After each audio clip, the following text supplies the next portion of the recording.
have a head in your bag right now, and I'm just wondering how you came up with this whole head gimmick.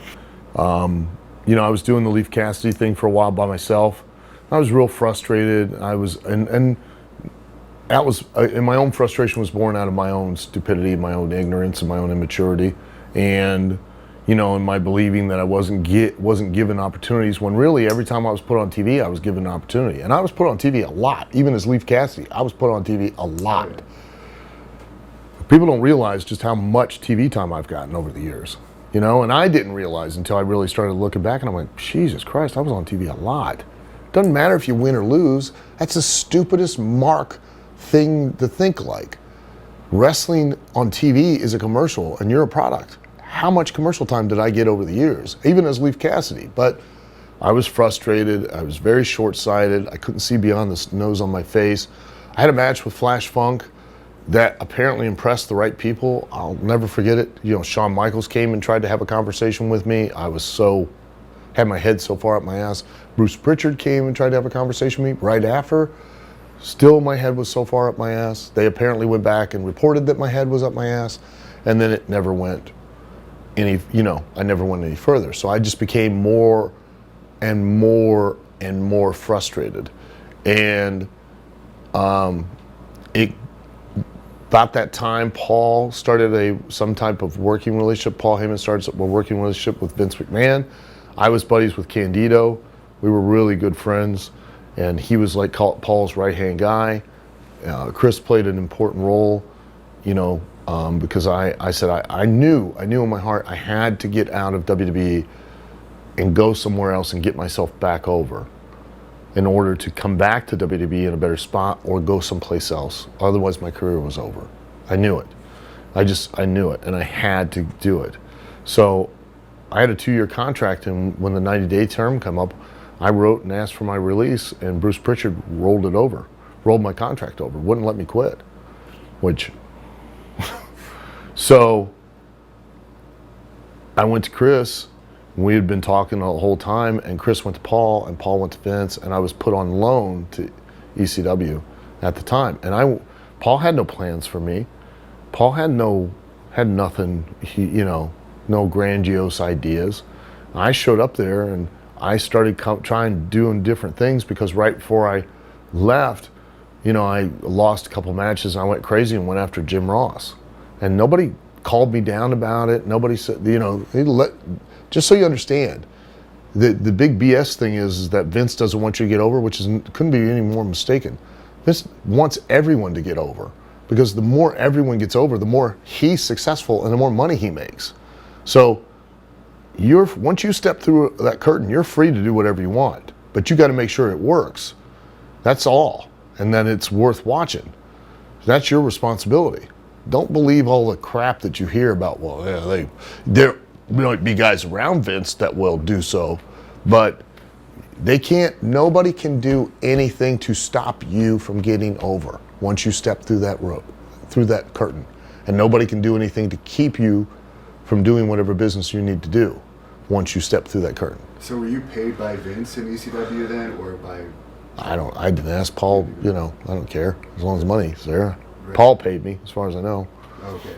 So you were still just under contract, but... Well, I was still under contract to WWE the whole time I was with ECW. So you were getting checks from WWE? No, I was not getting checks. That was before the days where they were giving... Yeah, I never had at that point, I didn't have a downside guarantee contract. So you would only... I had a contract that you were guaranteed 12 dates a year at $100 a date. That's it. Right. And it was that thick for $1,200. Again, I went to ECW and I was trying to show that I had had a nervous breakdown. I figured what the fans who see me the last time they saw me on WWF, I'd snapped, and I went after Jim Ross like twice, and so I must have lost my mind. And then the fans who knew me in ECW, I figured anybody that knew me that knew that I had been wrestling for as long as I'd been wrestling, and I didn't have what I thought was success, anybody normal sane person would go crazy.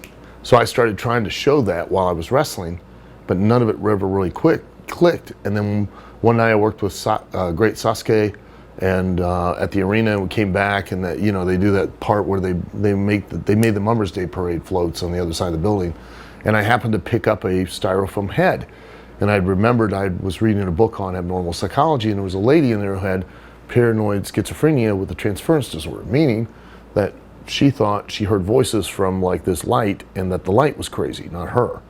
So I thought, oh, I'll start carrying this to the ring. And I remembered, you know, Mick fooling around because he had a styrofoam head to hold his Mankind mask, and it was Bob, Holly, and Sid Vicious that were in the car. We were out in California, and we were in the back seat, and Midian had thrown up the styrofoam head, and it caught in the ceiling fan blades, I think in Montreal, actually, in the dressing room. It kind of clipped its mouth, and he was like fish hooking it and acting like he was going to have sex with it in the room, and called it Elaine.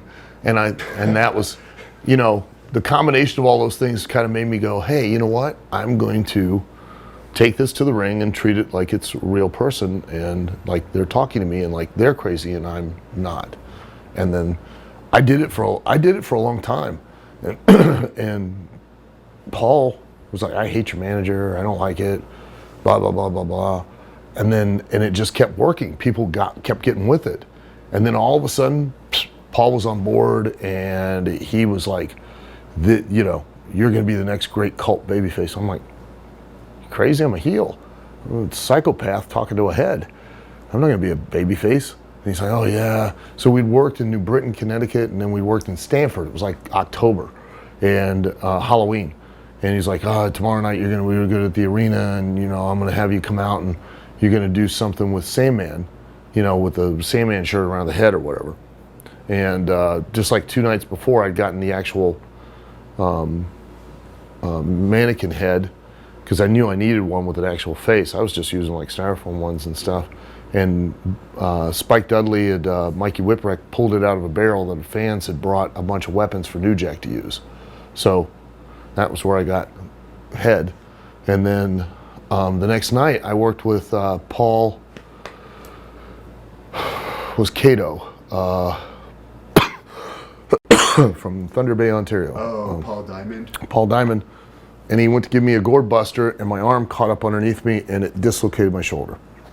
I mean, bad, really bad, to where it took like 3 doctors to pull it back in. And so I was home for 2 weeks because I couldn't even scoop ice cream with my arm. It was just shot. And but it didn't tear anything or anything like that. And then the November to Remember pay-per-view,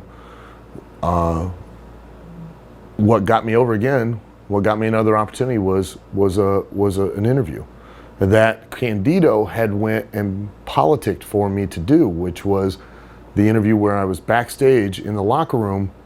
Nobody told me what to do. Nobody said, you got to do this. It just, everybody's sitting around and I'm talking to the head. And I went off on the head about the fact that they stooged me off, that I was hurt. And that became that was the thing that made people just, you know, love it. And then I was the only guy, I think, that got to wrestle for the world title in ECW. I never beat anybody. Right. I never really wrestled anybody. All I did, you know, Paul let me go and just do vignettes all the time on my own. Charlie and Ron would take camera and we'd just go shoot stuff all the time. And it would always just be the same thing. It would be a normal circumstance. The only thing that was abnormal in the circumstance was me interacting with a head and me treating it as if it was a living person. And despite your popularity, you were arguably probably one of the top baby faces in ECW for a while there. Is there any particular reason why they never gave you a run with the heavyweight title? I have no idea. If I were to, you know, venture an opinion, it would just be that, just an opinion. It'd just be speculation. It'd just be assumption. I don't know. You'd have to ask Paul. And I guess Vince brought you back into WWE. Vince Russo contacted me at that time. Okay. And this is true, and Paul, you know, has heard this and he kind of poo-poos it, but it's the truth. I'm not, you know, I've been around. Vince contacted me and was like, hey, I want you to send me tapes of what you're doing. I love it, blah, blah, blah. I want to talk to Vince. I'm like, I'm happy where I'm at. I don't want to come back. Oh, no, you got to do it. I said, okay, well, we'll see. Right? We're in Florida. Now, keep in mind, and I'm not bragging, I wasn't one of, I was like over in ECW. I was super over. New opening for the show.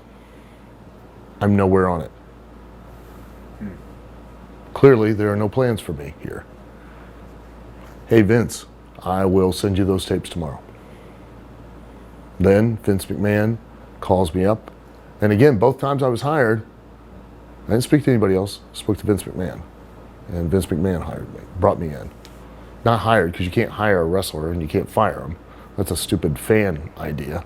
But brought me in both times to the territory.